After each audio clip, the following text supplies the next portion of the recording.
யோவான் எழுதின சுவிசேஷம் 14ஆம் அதிகாரத்துக்கு திருப்போம். இப்பொழுது நாம் யார், நமக்கு என்ன கொடுக்கப்பட்டிருக்கிறது என்பது குறித்து போய்த்து வருகிறேன். நாம் யார், நமக்கு என்ன கொடுக்கப்பட்டிருக்கிறது என்பது குறித்து. அதில் யோவான் 14:12 அதிலிருந்து பார்த்தோம். மெய்யாகவே மெய்யாகவே நான் உங்களுக்கு சொல்லுகிறேன், நான் என் பிதாவினிடத்தில் போகிறபடியால் என்னை விசுவாசிக்கிறவன் நான் செய்கிற கிரியைகளை தானும் செய்வான், இவளை பார்க்கலும் பெரிய கிரியைகளையும் செய்வான் என்று எழுதியிருக்கிறது. அப்போ நான் சொல்லுகிறேன், புதிய உடன்படிக்கையின் கீழே, அதாவது இயேசு மரித்து உயிரோடு எழுந்த பிறகு அதன் பிறகு வாழுகிற மக்கள், புதிய உடன்படிக்கையின் மக்கள், அவர்களுடைய காலத்தில் இயேசு செய்ததை காட்டிலும் பெரிய காரியங்களை, அவர் இதுவரைக்கும் செய்யாத காரியங்கள் கூட செய்கிற காலமாக புதிய உடன்படிக்கையின் காலம் இருக்கிறது. ஹலோ, நாம் இப்பொழுது வாழ்ந்து கொண்டிருக்கிற காலம் புதிய உடன்படிக்கையின் யுகத்தின் மக்கள் நாம். இந்த யுகம் இந்த யுகத்தில் வாழுகிற நாம் அவர் செய்த காரியங்களை காட்டிலும் பெரிய காரியங்களை செய்கிற காலமாக இது இருக்கிறது. ஆகவே தான் பாருங்கள், என்னுடைய உள்ளத்திலலாம் பெரிய எதிர்பார்ப்பு இருக்குது.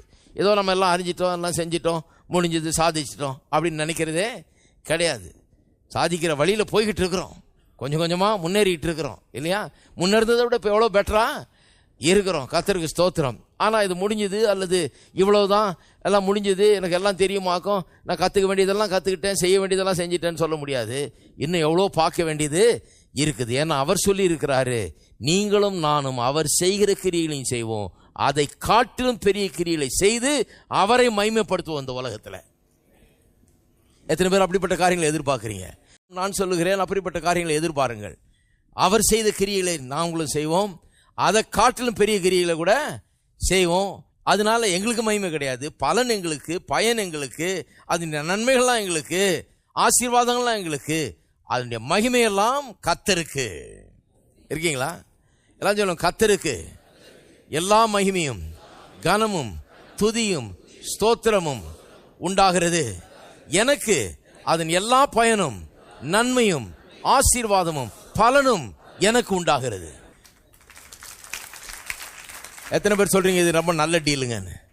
ஒரு வண்டி கிண்டி வாங்க போனால் டீல் கேட்குறீங்க இல்லையா? இன்சூரன்ஸ் கொடுப்பியா, ஃப்ரீயா, அதை கொடுப்பியா, டிஸ்கவுண்ட் கொடுப்பியா, அவங்க எவ்வளோ தர்றாங்களா, நீ எவ்வளோ கொடுப்ப, டீல் ஸ்ட்ரைக் பண்ணுறதுலேயே இருக்கிறோம். நான் சொல்கிறேன், இதை விட ஒரு பெட்டர் டீல் கிடையாது. என் நாமத்தில் கேளு, நான் அதை செய்வேன், மகிமையெல்லாம் கர்த்தருக்கு, பலனெல்லாம் உனக்கு, நீ எல்லாத்தையும் அனுபவிச்சுக்க, மகிமை மட்டும் அங்கே செலுத்திட்டு போன்றாரு. நான் சொல்கிறேன், ஆமாண்டவரே, கண்டிப்பாக அதை செய்தேன், அது போதும் எனக்கு. எனக்கு மகிமையை கேட்கல, நான் எனக்கு ஆசீர்வாதங்களை கேட்கிறேன், கர்த்தர் தரும் காரியங்களை கேட்கிறேன், மகிமையெல்லாம் அவருக்கு இல்லையா? அப்போ பெரிய காரியங்களை எதிர்பாருங்கள். வாழ்க்கையில் எப்போவுமே ஒரு பெரிய எதிர்பார்ப்பு இருக்க வேண்டும். நான் செய்த கிரியைகளையும் செய்வீர்கள், அதை காட்டிலும் பெரிய கிரியைகள் செய்வீர்கள். நான் மெய்யாகவே சொல்கிறேன், வாழ்நாட்களில் இயேசுவை காட்டிலும் பெரிய கிரியைகளை செய்ய வேண்டும் என்பது கடவுளுடைய சித்தமாக இருக்குது. அப்படி நான் நினைக்கல. அதை காட்டிலும் கொஞ்சம் குறைவா செஞ்சாலே நான் 1000 கோடி நன்றி செலுத்துறேன் கர்த்தருக்கு. இல்லை ஒன்றுமே செய்யாமல் நான் வெறும் மோட்சம் போனாலே போதும், எனக்கு ஒரு பெரிய ஆசீர்வாதம் ஒன்றும் தேவையில்லை, ஒன்றுமே தேவையில்லை. எனக்கு பாவத்தை மன்னிச்சு நாளைக்கு அவர் வரும்போது என்னை சேர்த்து கொண்டா போதும்.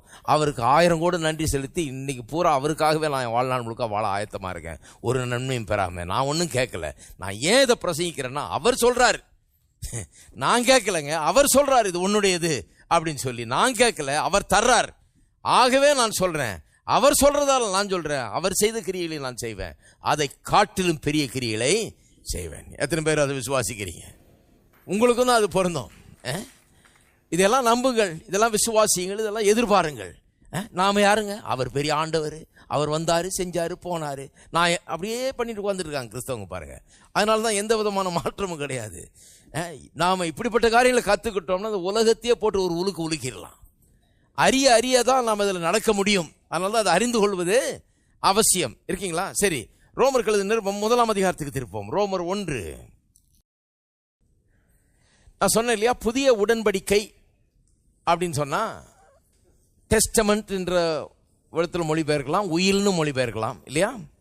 உயில் டெஸ்டமெண்ட்லாம் ஒன்று தான், கவனன்ட்ன்றதும் ஒன்று தான், இந்த உடன்படிக்கைன்றதும்.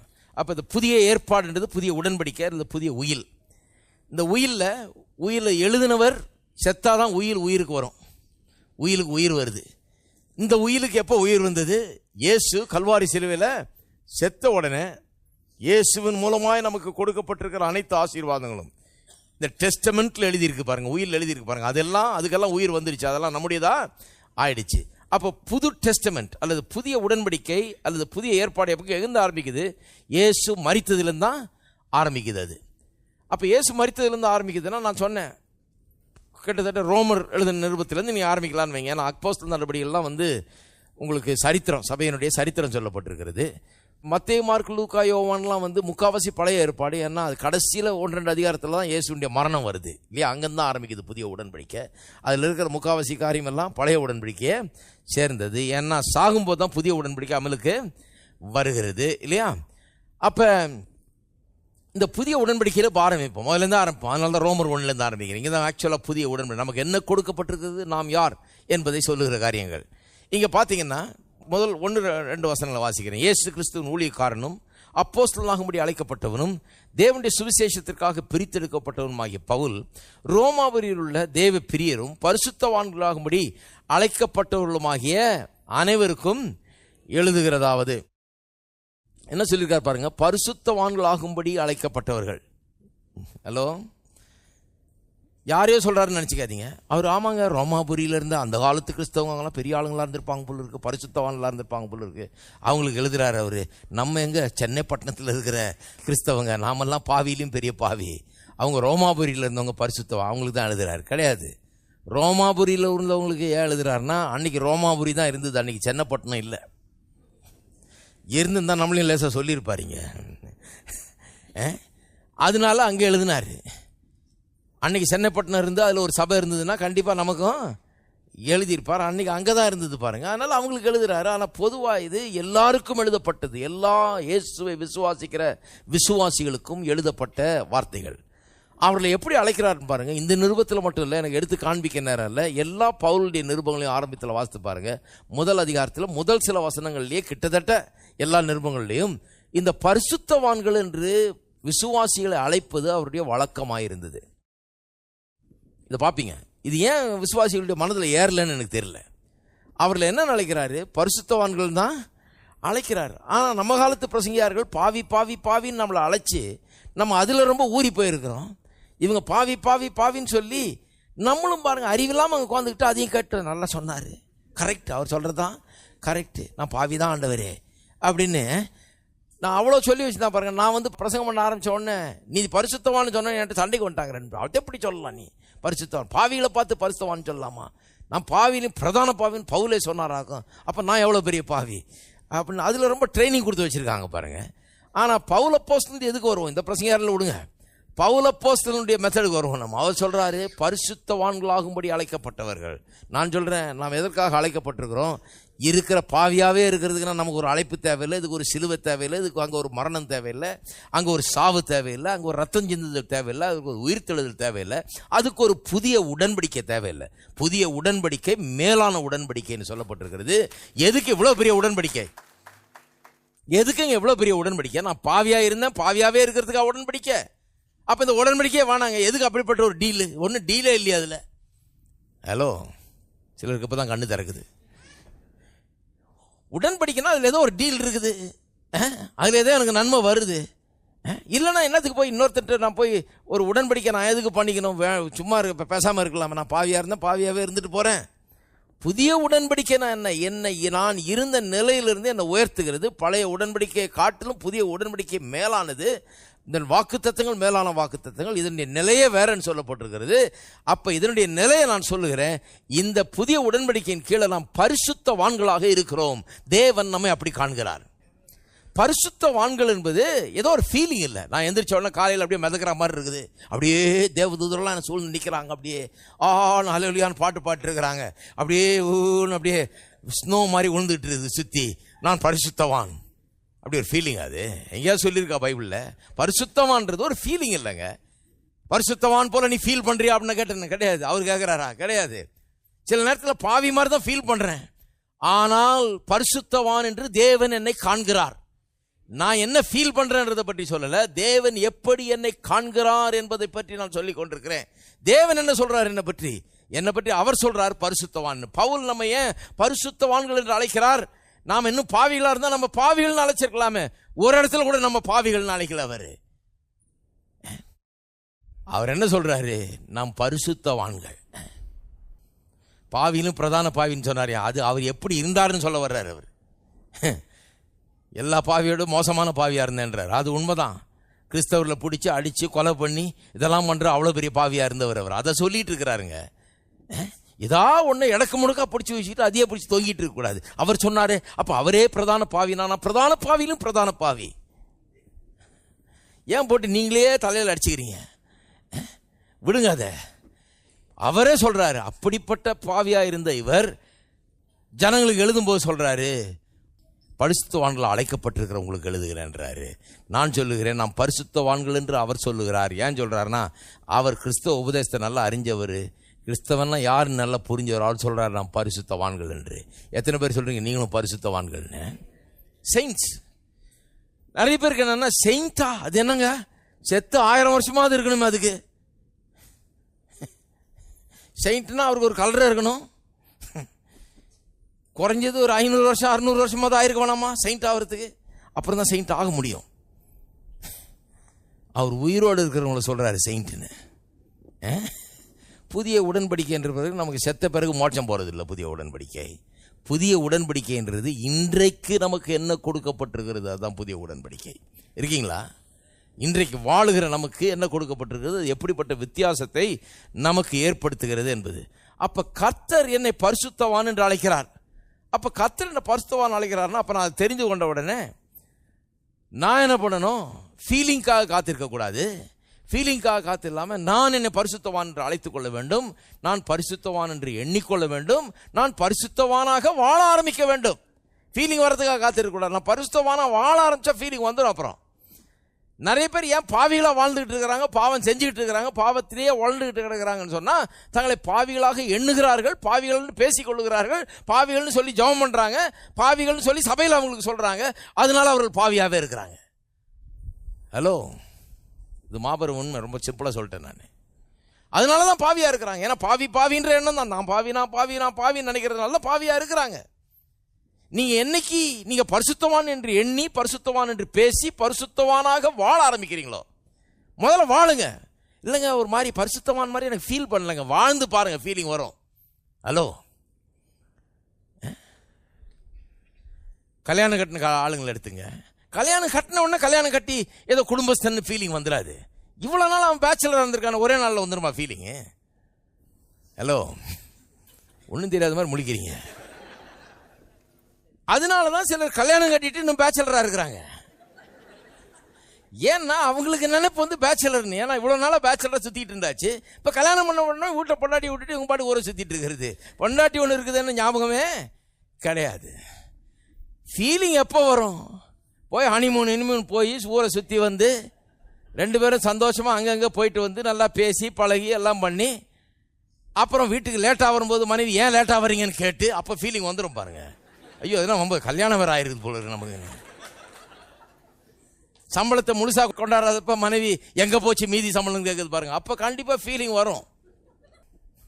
ஃபீலிங் அடுத்த நாளே வந்துடாது. முதல்ல அந்த திருமண வாழ்க்கையில வாழணும். கல்யாணம் பண்ணியாச்சு, கைகோத்து வச்சுட்டாங்க, வாக்குறுதி கொடுத்தாச்சு, இப்ப கூட்டிட்டு ஹனிமூனுக்கு போங்க. அப்புறம் ஃபீலிங் இல்லை. ஃபீலிங் ஒன்றும் வரல பிரதர், வீட்லயே இருக்கிறேன், நான் எங்க அப்பா வீட்டுக்கு போறேன், அவங்க அம்மா வீட்டுக்கு போட்டோன்னா ஃபீலிங் எப்போ வர்றதுங்க? நீங்கள் கூட கூட்டு போனால் தான் வரும் ஃபீலிங். கூட கூட்டு போய் அங்கெல்லாம் சுற்றி கித்தி பார்த்துட்டு எல்லாம் இது பண்ணால் தான் ஃபீலிங் வரும். அப்புறம் கொஞ்சம் கொஞ்சமாக ஃபீலிங் வரும், போக போக ஃபீலிங் வரும். ஒரு 20 வருஷம் பார்த்தீங்கன்னா ஃபீலிங் இல்லை, ஆளே ஒன்றாயிடுவாங்க, ஒரே மாம்சமாக இருப்பார்கள். ஒரு ஆளை பார்த்தா போதும் அடுத்த ஆளை பார்த்தா மாதிரி இருக்கும். என்ன வேணும், எங்கே போகிறீங்க, என்ன விருப்பம், என்ன தரிசனம், என்ன நோக்கம், எல்லாம் ஒன்றா இருக்கும். இவங்கள்ட்ட பேசினா அவங்கள்ட்ட பேசின மாதிரி இருக்கும், அவங்கள்ட்ட பேசினா இவங்கள்ட்ட பேசின மாதிரி இருக்கும். அப்படி ஒன்றாகி விடுகிறார்கள். இருக்கீங்களா? ஃபீலிங்கிறத நம்பி வாழக்கூடாது பாருங்க. ஃபீலிங் வந்து அது பின்னாடி வர்ற ஒன்று. முதல்ல நம்ம வாழ ஆரம்பிச்ச பிறகு ஃபீலிங் என்ன பண்ணுது, வருகிறது. சிலர் வந்து இதை தெரியாதனால தான் நிறைய காரியங்களில் வெற்றி பெறதில்லை. வேலைக்கு போகிறாங்க, எனக்கு ஒரு மாதிரி ஐ டோன்ட் ஃபீல் குட்டுங்க அப்படின்னு வந்துடுறாங்க வேலையிலேருந்து. போய் கொஞ்ச நாள் வேலை செஞ்சால் தானே ஃபீலிங் வரும் உனக்கு. கொஞ்ச நாள் வேலை செஞ்சால் சரியா போய்டும். அங்கே இருக்கிற ஆளுகளோட பழகிலையும் அப்படி ஃபீலிங் வந்துடும். ஃபீலிங் முதலையே வந்துடாது. போர்டை பார்த்தோன்னு ஃபீலிங் வந்துடுமா? என்டர் பண்ணும்போதே ஃபீலிங் ஒரு மாதிரி தான் இருக்கும் ஃபஸ்ட்டு. ஆனால் போய் வேலை செய்ய செய்ய ஆளுகளோட பழக, காரியங்களை செய்ய ஈடுபட அப்படியே ஃபீலிங்கு உண்டாகிறது. அப்போ ஃபீலிங்கை எதிர்பார்க்காதீங்க, என்ன உண்மை என்கிறத பாருங்க. இல்லையா? ஃபீலிங் எதிர்பார்க்காதீங்க. கல்யாணமானது உண்மை, கையெழுத்து போட்டது உண்மை, கை கோத்தது உண்மை, வாக்குறுதி கொடுத்தது உண்மை. இனிமேல் அது பிரிக்கணும்னா கோர்ட்டுக்கு தான் போய் பிரிக்கணும். சும்மா லேசாகவே விட்டு போயிட முடியாது, போயிட்டு வான்னு சொல்ல முடியாது. ரொம்ப கஷ்டம் பாருங்க. அது ஒரு வார்த்தை வாக்குறுதி கொடுத்து கோயிலில் போய் பண்ணதில் எவ்வளோ பெரிய விவகாரம் இருக்குன்னு.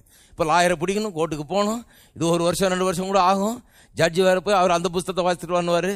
இல்லை இங்கே போய் இதை பண்ணு அதை பண்ணு, என்னத்தையா ட்ரை பண்ணிட்டு வாங்குவார். கவுன்சிலிங்கு போகணும், என்னத்தையா சொல்லுவார். அவரும் லேஸில் விட்டுற மாட்டார். டிவோர்ஸா இருந்தா எடுத்துக்கோ, நேற்றே கேட்டுருக்கூடாது, நான் கொடுத்துருவாரு. எப்படியாவது சேர்த்து வைக்கலான்னு தான் பார்ப்பாரு, இல்லையா? எத்தனை பேருக்கு விளங்குது? இப்போ எவ்வளோ நல்லா விளங்குது பாருங்க, நல்லா விளங்குது. உங்களுக்கு எப்படி சொல்றதுன்னு தான் நம்ம வேலை. இது விளங்காத புரியாத காரியங்களை எப்படி சொல்றதுன்னு தான் பெரியது. அப்போ நான் சொல்லுகிறேன், நான் பரிசுத்தவான்னு கடவுள் சொல்லும்போது எனக்கே விளங்கலை பாருங்க. எனக்கு ஒருத்தர் சொல்லி தந்தார், அந்த காலத்தில் போதிச்சாரு, எனக்கே விளங்கலை. நான் ஐயோ நான் பாவியாச்சே, எங்கள் ஊரில் நான் பாவின்னு இவ்வளோ ட்ரைனிங் பண்ணியே நான் அனுப்பிச்சிருக்கிறாங்க. இப்போ திடீர்னு வந்து பரிசுத்தவான் அப்படி நான் பாவி, எனக்கு பரிசுத்தவான் மாதிரி ஃபீலிங்கே இல்லையேன்னு யோசித்தேன். அப்புறம் பரிசுத்தவான் என்று எண்ண ஆரம்பித்தேன், பரிசுத்தவான்னு பேச ஆரம்பித்தேன், பரிசுத்தவானை போல நடந்துக்க ஆரம்பித்தேன். அப்போ என் நடவடிக்கையே மாற ஆரம்பிச்சது. காலையில் எந்திரிச்சோன்னே நான் பரிசுத்தவான்றது சொல்ல ஆரம்பித்தேன். சொன்ன உடனே செய்யும்போது ஐயோ பரிசுத்தவான் இதை செய்யலாமா, வேணாம். நான் பரிசுத்தவான் அங்கே போகலாமா, போகக்கூடாது. பரிசுத்தவானுக்கு சாக்கடையில் என்ன வேலை, பரிசுத்தவானுக்கு அசுத்தத்தோட என்ன கலப்பு, பரிசுத்தவானுக்கு இது என்ன பேசுறது, பரிசுத்தவானுக்கு அதை என்ன செய்யறது அப்படின்னு இந்த பரிசுத்தவான்ற தாட் என்னை டாமினேட் பண்ணுகிறது, என்னை ஆளுகிறது. நான் பரிசுத்தவான்றதை நம்ப ஆரம்பிச்ச உடனே, அதை பேச ஆரம்பிச்ச உடனே, அதை எண்ண ஆரம்பிச்ச உடனே, அதன்படி செயலாற்ற ஆரம்பித்த உடனே அந்த பரிசுத்தவான் என்கிற எண்ணம் என்னை ஆள ஆரம்பித்து விடுகிறது, என்னுடைய செயல்களை ஆள ஆரம்பித்து விடுகிறது, எல்லாவற்றையும் ஆள ஆரம்பித்து விடுகிறது. எத்தனை பேருக்கு புரியுது? இப்ப அப்புறம் தான் ஃபீலிங் வருது. கொஞ்ச நாள் பொறுத்து தான் அந்த பரிசுத்தவான்ற ஃபீலிங்கே வருது. முதல்ல உண்மை வர வேண்டும், ஃபீலிங் அல்ல. என்ன வர வேணும்? உண்மை, சத்தியம் வர வேணும். அதனால தான் சொல்றேன் கேளுங்க, கர்த்தர் உங்களை அப்படி காண்கிறார். என்னவா காண்கிறாரு? பரிசுத்தவான்களாக காண்கிறார். உங்க மாமியார் எப்படி காண்கிறாருன்னு பிரச்சனை இல்லை, உங்க வீட்டுக்காரர் எப்படி காண்கிறாருன்னு இல்லை, உங்க மனைவி எப்படி காண்கிறாருன்னு இல்லை, நீங்க எப்படி உங்களை காண்கிறீங்கன்றது கூட முக்கியம் கிடையாது. கர்த்தர் உங்களை எப்படி பார்க்கிறார், கர்த்தர் உங்களை என்னன்னு சொல்றாரு, பரிசுத்தவான்கள்னு சொல்றாரு. அப்ப நான் சொல்றது தூக்கி வச்சிடுறேன், அவங்கெல்லாம் சொன்னது இவங்கெல்லாம் சொன்னது அதெல்லாம் கணக்கில் எடுக்கிறது கிடையாது, அதெல்லாம் தூக்கி எறிகிறேன். கர்த்தர் என்னை பரிசுத்தவான் என்று சொன்னால் நானும் இனிமேல் என்னை பரிசுத்தவான் என்றே சொல்லுவேன். நான் பரிசுத்தவான், கர்த்தருக்காக பரிசுத்தமாக்கப்பட்டவன், பரிசுத்தமாக இருக்கும்படி அழைக்கப்பட்டவனாக நான் இருக்கிறேன். அதை மட்டும் நீங்க எண்ணி பாருங்க. நான் சொல்றேன் கவனிங்க, எண்ணி பாருங்க. இப்படி எண்ணி பாருங்க, எண்ணத்தில் அதை கொண்டு வாங்க. எப்படி அது உங்களை டாமினேட் பண்ணுது பாருங்க, உங்க நடவடிக்கை எப்படி டாமினேட் பண்ணுது பாருங்க. நீங்க பரிசுத்தவான்னு காலங்காத்தால் எந்திரிச்சு நான் பரிசுத்தவான் எண்ணிக்கிட்டு பரிசுத்தவான் பேசிக்கிட்டு போய் அசுத்தமானதை செய்யவே முடியாது. பாவம் செய்யறது அப்புறம் கஷ்டமாயிடும். இப்ப பாவம் செய்யறது நிறைய விசுவாசிகளுக்கு சுலபமா இருக்குது. ஏன்னா இவங்களும் ஆண்டவரே நான் பாவி அப்படின்னு ஜெபம் பண்ணாங்க காலையில், அப்புறம் என்ன பாவம் தான் செய்ய வரும். ஞாயிற்றுக்கிழமை வர அவர் அவ்வளோ நீளம் பிரசங்கம் பண்ணியிருக்காரு நீ பாவின்னு. அங்கே போய் கோயிலையும் போய் அழுதுட்டு வந்தாச்சு, நல்ல பாவியா. இப்போ அந்த பாவின்றதான் டாமினேட் பண்ணும், பாவம் தான் டாமினேட் பண்ணும், இல்லைங்களா? பரிசுத்தவான் நம்ம நம்ப ஆரம்பித்த உடனே, பரிசுத்தவான்னு பேச ஆரம்பித்த உடனே, எண்ண ஆரம்பித்த உடனே, அந்த பரிசுத்தவான்றது நம்முடைய ஒவ்வொரு பேச்சையும் கூட டாமினேட் பண்ணும், நம்முடைய ஒவ்வொரு செயலையும் கூட டாமினேட் பண்ணும். எத்தனை பேர் இருக்கிறீங்க? இதெல்லாம் நான் கற்ற மிக அற்புதமான சத்தியங்கள். இதுக்கெல்லாம் பதில் ரொம்ப நாளாக தேடிட்டு இருந்தேன். எப்படி வெற்றி வாழ்க்கை வாழ்றது, எப்படி பாவத்தை மேற்கொள்றது, எப்படி வெற்றிகரமாக வாழ்றது, எப்படி முன்னேறது ஆவிக்குரிய ஜீவியத்தில், இதெல்லாம் தேடி தேடி பார்த்தேன், கிடைக்கல. ஆனால் இது வந்த உடனே அது வந்துருச்சு, இது கிடைச்ச உடனே அதெல்லாம் கிடைச்சிருச்சு, அதெல்லாம் சுலபமாயிடுச்சு. ஏன்னு சொன்னால் நான் என்ன எண்ணுகிறேனோ அப்படி தான் நான் இருக்க முடியும். நான் பாவின்னு எண்ணிக்கிட்டு இருந்தால் பாவம் தான் என்னை டாமினேட் பண்ணும். நான் பரிசுத்தவான் என்னன்னா அப்போ அதுக்கேற்ற மாதிரி நடந்து கொள்வேன். முதல்ல எண்ண ஆரம்பிங்க, முதல்ல இதை அறிந்து கொள்ளுங்கள். அதுதான் முதல் ஃபர்ஸ்ட். நோ 6ஆம் அதிகாரத்துக்கெல்லாம் வரும்போது நான் காமிக்கிறேன். முதல்ல அறியணும், அறிந்து கொள்ளுங்கள்ன்றாரு. என்ன அறிந்து கொள்ளணும்? நீங்கள் யாருன்னு முதல்ல அறிந்து கொள்ளுங்க, என்ன வாக்கப்பட்டிருக்கீங்களா அறிந்து கொண்ட பிறகு அதன்படி எண்ண ஆரம்பிங்கன்றாரு. எண்ண ஆரம்பித்த பிறகு அதன்படி நடந்து கொள்ளுங்கன்றாரு. அதுக்கப்புறம் தான் ஃபீலிங் வருது. அறிந்து கொண்டு எண்ண ஆரம்பித்து நடந்து கொண்டு அப்புறம் தான் ஃபீலிங்கு வருது.